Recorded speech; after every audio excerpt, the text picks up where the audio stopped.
नमस्कार। जिस टॉपिक पर आज ज्योतिषीय विश्लेषण करेंगे वो टॉपिक है NATO, northern Atlantic treaty organization, जो एक लगभग 30 देशों का एक ऑर्गेनाइजेशन है जिसमें America, Britain, France, Turkey, Germany सहित कई और देश हैं। और इस ऑर्गेनाइजेशन का मतलब या यूं कहें मकसद है कि अगर इन देशों में से किसी एक देश के ऊपर कोई और देश आक्रमण करता है, अटैक करता है, तो ऐसा माना जाएगा कि उस देश ने इन सभी देशों पर आक्रमण किया और ये सभी देश उसके खिलाफ कार्रवाई करेंगे, युद्ध छेड़ेंगे। रसिया और यूक्रेन में जो युद्ध हो रहा है, अभी थोड़ा सा होल्ड हुआ, सेटल हुआ या फिक्स हुआ, सॉल्व हुआ, ऐसा कहना अभी ठीक नहीं होगा, क्योंकि जो प्रेस कॉन्फ्रेंस आपने देखी अमेरिकन राष्ट्रपति डोनाल्ड ट्रंप और यूक्रेन के राष्ट्रपति जेलेंस्की के बीच में जो कंट्रोवर्सी हुई, उसको देखते हुए ऐसा नहीं बोल सकते कि ये युद्ध खत्म हो गया। और ये युद्ध की जो शुरुआत थी वो भी इस बात को लेकर थी कि यूक्रेन कहीं ना कहीं नेटो में शामिल होना चाह रहा था। रसिया को ये बिल्कुल भी पसंद नहीं था और यूक्रेन ने सिर्फ इतना बोल दिया होता कि वो नेटो में शामिल नहीं होगा तो रसिया यूक्रेन पर अटैक नहीं करता। अब वापस उस टॉपिक पर आते हैं जिस पर बात कर रहे हैं कि नेटो खत्म हो जाएगा या नेटो टूट जाएगा, ऐसा क्यों बोल रहे हैं। ज्योतिष में कौन से ऐसे योग बने हैं कि नेटो की टूटने की बात बोल रहे हैं। विक्रम संवत 2082 जो 29 मार्च को शुरू हुआ 4:28 पर,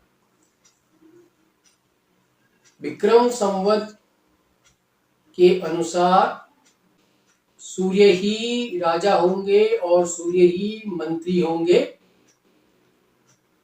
और इसी को लेकर एक प्रेडिक्शन दिया था टैरिफ पर, जब टैरिफ एक जस्ट डिस्कशन हुआ था और इसे होल्ड कर दिया था, तो टैरिफ पर एक वीडियो दिया था और बोला था कि ये टैरिफ 2 अप्रैल को इम्पोज हो जाएगा, इम्प्लीमेंट हो जाएगा। दुनिया भर के इकोनॉमी की पर इसका असर पड़ेगा, शेयर मार्केट गिर जाएंगे, इंडियन शेयर मार्केट भी गिरेगा और इंडियन शेयर मार्केट उस दिन लगभग 800 प्लस पॉइंट गिरा।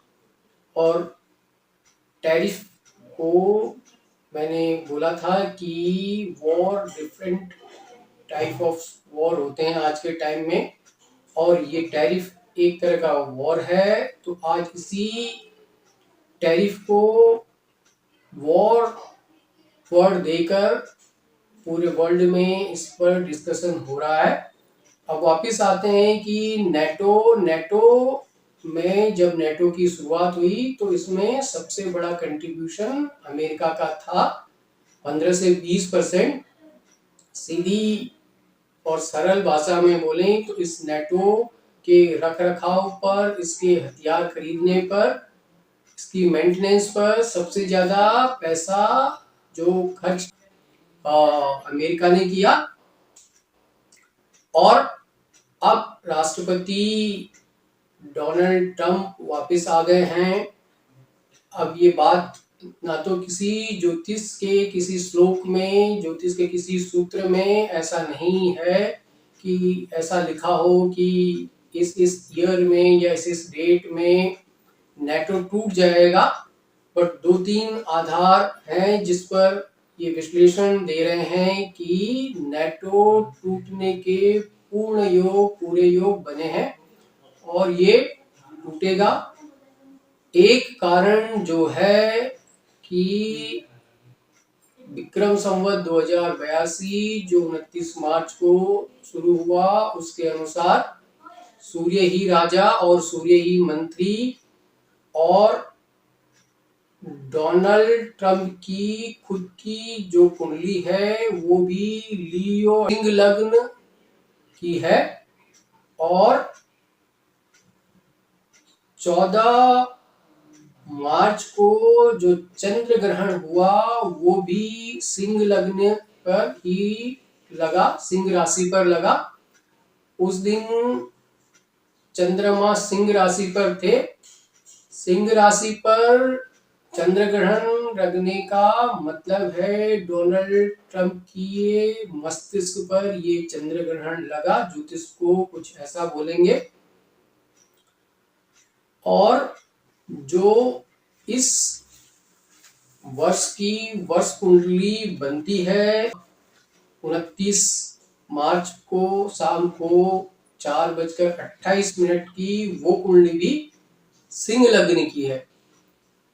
तो ये पहले कई वीडियोस में बोला कि राजा यानी जो हेड ऑफ द कंट्री है, या जो राजा जितनी बड़ी पावर में अभी है वो भी एक्सटेंशन करना चाहेगा और उतनी बड़ी पावर में अपनी पावर को बढ़ाना चाहेगा। अब नेटो के साथ नेटो कंट्रीज जितनी हैं उनमें से कुछ कंट्रीज के साथ एक कॉन्फ्लिक्ट बन चुका है, क्योंकि टैरिफ के लगने से इन कंट्री के बीच में भी एक कॉन्फ्लिक्ट स्टार्ट हो गया, और जिसको कंट्रोवर्सी कह सकते हैं वो स्टार्ट हो गया, और ये टैरिफ वॉर, ट्रेड वॉर का एक माहौल बन गया है। तो आगे और ऐसी कुछ घटनाएं होंगी जिससे अमेरिका के राष्ट्रपति चाहेंगे कि नेटो कंट्रीज को बोलेंगे कि इस पर हमने काफी पैसा खर्च किया है, आप हमें ये पैसा वापस कर दो। अब हम इसका मेंटेनेंस के लिए इतने बड़ा अमाउंट नहीं खर्च करना चाहते हैं। और ये इस बात पर कुछ ऐसा क्रंच आएगा कि या तो अमेरिका इससे बाहर हो जाएगा और अदर कंट्रीज बच जाएंगी। अमेरिका के बाहर होने का मतलब है नेटो से कि नेटो की 65% पावर खत्म हो जाना।